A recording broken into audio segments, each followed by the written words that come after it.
اللہم صلی علی سیدنا محمد اللہم صلی علی سیدنا محمد۔ غوث الاعظم کی اور حضور غوث الاعظم کی کرامات تواتر کے ساتھ ہیں، مسلسل ہیں، مستقل ہیں۔ ایک مرتبہ قضاء و قدر پر آپ خطاب فرما رہے تھے۔ قضاء و قدر سے مراد کیا ہے کہ اللہ نے جو لکھ دیا ہے، وقت متعین کر دیا ہے موت کا، نہ اس سے آگے ہے اور نہ ہی پیچھے ہے، تقدیر لکھی جا چکی ہے، قلم لکھ کر سوکھ چکا ہے۔ اس موضوع پر بیان ہو رہا تھا تو چھت جہاں کھڑے ہوئے تھے وہاں اوپر سے کڑیوں سے ایک نہایت خوفناک منہ والا اژدہا آپ کے کندھوں پر گرا۔ اس نے آپ کی گردن میں ایسے پھیر لے کر اور بالکل ایسے آپ کے منہ کے سامنے وہ اپنا منہ لے کے کھڑا ہو گیا۔ نہ تو حضور غوث الاعظم کی آواز بدلی، نہ آپ ذرا لڑکھڑائے، نہ آپ گھبرائے، نہ پریشان ہوئے، بلکہ آپ جس ٹون میں بات کر رہے تھے، ہم جب گھبراتے ہیں نا تو سب سے پہلے ہمارا ٹون چینج ہوتا ہے نا، لہجہ تبدیل ہوتا ہے۔ یہ فرسٹ علامت ہوتی ہے کہ آپ کو کسی بات کا ٹینشن ہے یا آپ پریشانی میں۔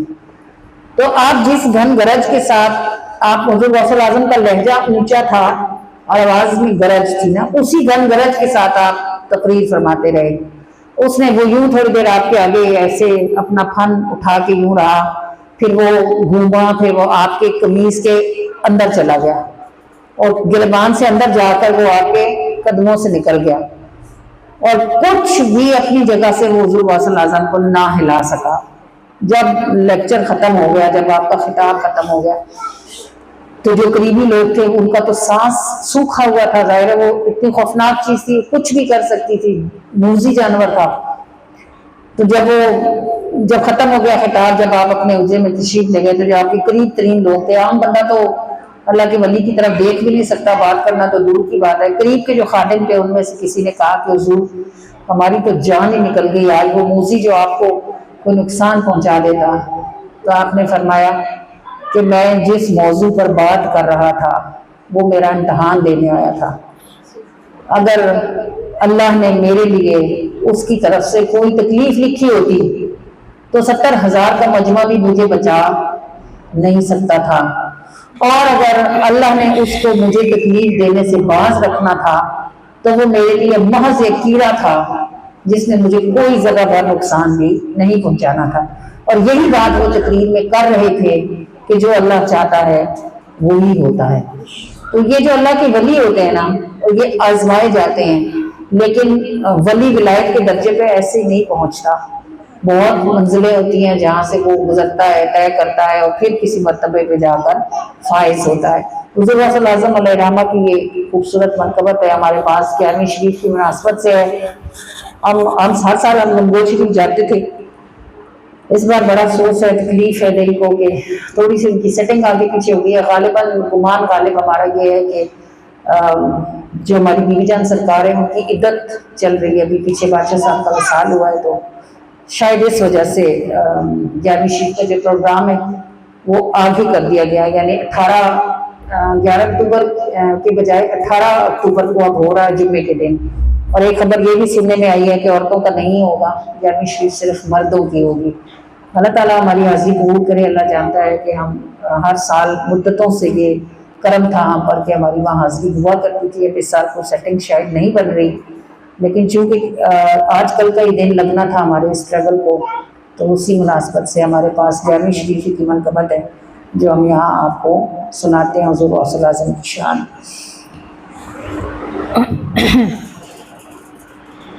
امداد کن امداد کن از بندے غم آزاد کن، امداد کن امداد کن امداد کن امداد کن از بندے غم آزاد کن دردین و دنیا شاد کن دردین و دنیا شاد کن یا غوث اعظم دستگیر امداد کن امداد کن از بندے غم آزاد کن امداد کن امداد کن از بندے غم آزاد کن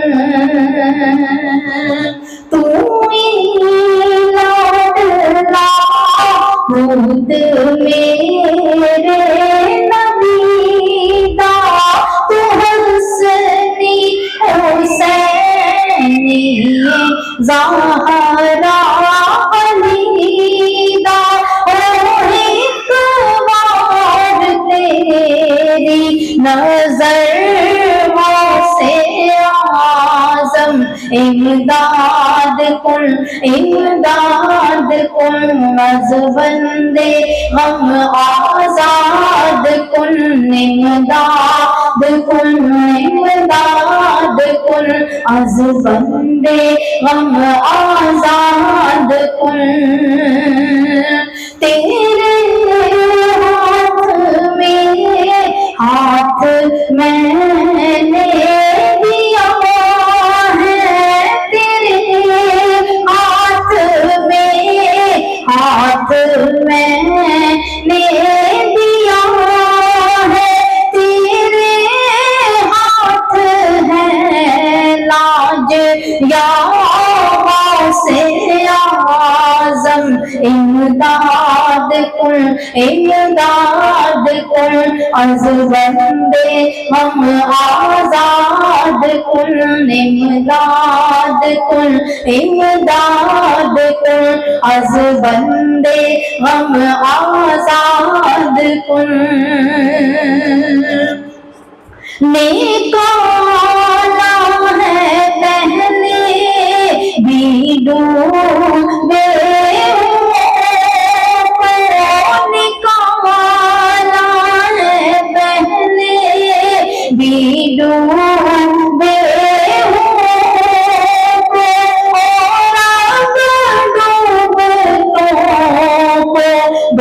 بچاؤ سے اعظم امداد کن امداد کن از بندے غم آزاد کن امداد کن امداد کن از بندے غم آزاد کن میری خوش نصیبی میرا پیر تو میری خوش نصیبی میرا پیر تو جیدی بدلے تقدیر تو میری دینوں دنیا بچاؤ سے اعظم امداد کن امداد کن از بندے غم آزاد کن امداد کن امداد کن از بندے غم آزاد کن دردین و دنیا شاد کن دردین و دنیا شاد کن یا غوث اعظم دستگیر امداد کن امداد کن از بندے غم آزاد کن امداد کن امداد کن امداد کن امداد کن امداد کن امداد کن آمین آمین جی دعا کے لیے دیں